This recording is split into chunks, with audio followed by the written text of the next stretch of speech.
It's not just as easy as it looks.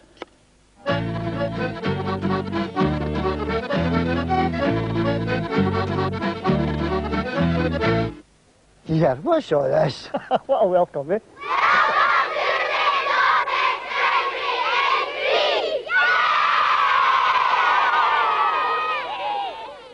The 8th Community Corner finalist is St Dominics Primary School in Crieff. The main school entrance looked out onto bare grass and an unsightly wall. But the children came up with ambitious plans for a Scottish native garden and a productive vegetable plot. And the teachers and parents first met Jim and Walter back in early March. There's nothing of focus, there's no welcome to the school. It's all very bland and austere and bleak. Walter's a wee modification or two, but not very much to the original plan. No, it all more or less was much the same as we saw. I've just kind of neatened it up a wee bit. And it's bounded by a hedge, and the thing is that I think that's the easiest way to do it. So we thought maybe something like Rosa Ragosa or something like that. And across here you need height over in this corner, certainly. Maybe even some birch and such, but you can incorporate that with your bog garden.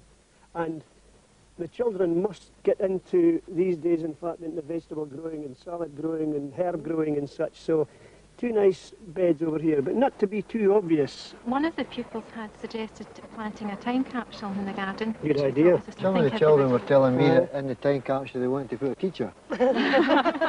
No, there were 2 teachers actually.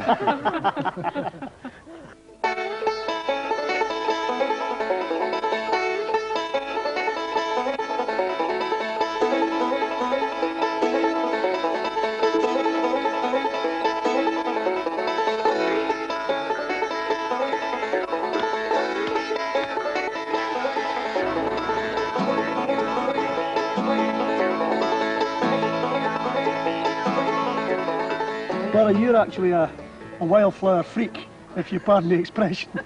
It's all right, I'll take that. You've got quite a lot of stuff planted here, and obviously the children are sowing more.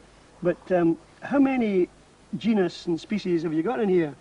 We've got between 70 and 80 species. Have you really? 300 to 400 plants altogether. That's incredible. But it's so beautiful, and the thing is that, Vi, you know, your bog must have taken quite a lot of doing. So how did you go about that? First of all, the bog area was dug out to a depth of 2.5 feet. And we decided to have a deep area down where the big stone is. All right. And extending beyond that, coming out to a shallow bog at the edges so we could grow plants that like the different environments. Yes, yes.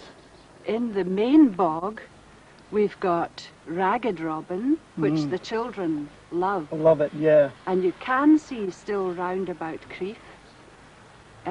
We've got water avens, a very shy, retiring flower with a lovely little flower.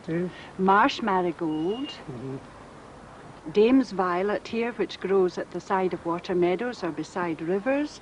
And then that's in the shallow bog. So we're hoping really to encourage wildlife by having a really untidy garden here. They can live here in the winter time, they can find hidey holes in the spring and the summertime, and they'll find food here too. Yes. You know what this conifer here is? Right, it's one of our native conifers, it's a juniper. And there's another native conifer, see that one over there, that big one? Bet you know what that is, don't you? Pine. A pine. That's one of the finest trees that God ever put on this earth, because it makes the soil fertile. It's a great tree, good for the wildlife. It supports a whole lot of creepy crawlies and flying insects and birds and all sorts of things. It couldn't survive without that. All right. There's another native conifer here as well. Can you see it from here? If you looked away down there, what is it? A yew. Correct. So what are there 3 native conifers? Juniper, pine, and yew. That's right. Now look, this is a very special little flower. It's a real fun plant really, because it grows in areas where the soil is rocky and it doesn't have an awful lot of food in it. So it's got to catch its own. Now, I want you to just to feel that stem there. What do you think? Sticky, that's right. It's called the sticky catch fly. And there already it's caught a fly. And the glands then come out and they get food from that dead beastie. And the plant then is able to show off lovely flowers like this.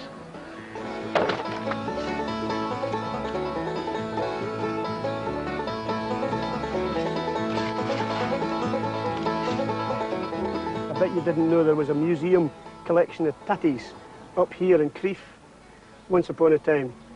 A gentleman called Donald McLean and his wife Margaret, they had the Museum of Potatoes, and these were old varieties, way back. Some of them, in fact, almost lost to time. But Mrs. McLean has gifted you some of the collection, okay? Now you can see them, look. Red Duke of York, and look at the foliage, isn't that lovely? In a field that just looks purplish, you know. This one over here is one of the fastest growing earlies. I reckon, in fact, you know, in 9 weeks, this can have a crop. So from planting to 9 weeks, Swift, it's called. And there's one, an unusual name, eh? That's salad blue. Salad blue, right. Now, why is it called salad blue, do you think?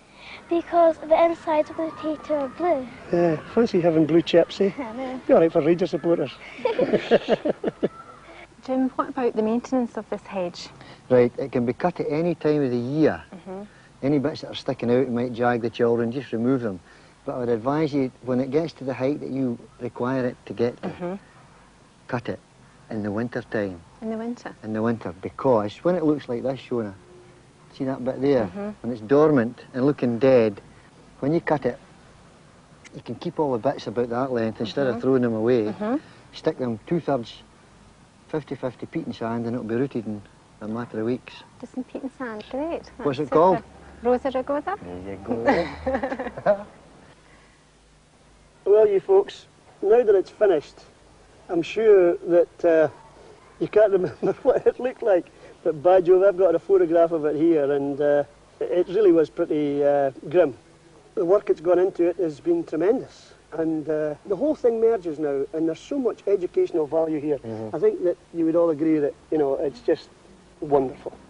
So, Jim, what do you think from your angle? Well, as we say in all these things, without a photograph of the befores, you just cannot remember. You can't visualise it.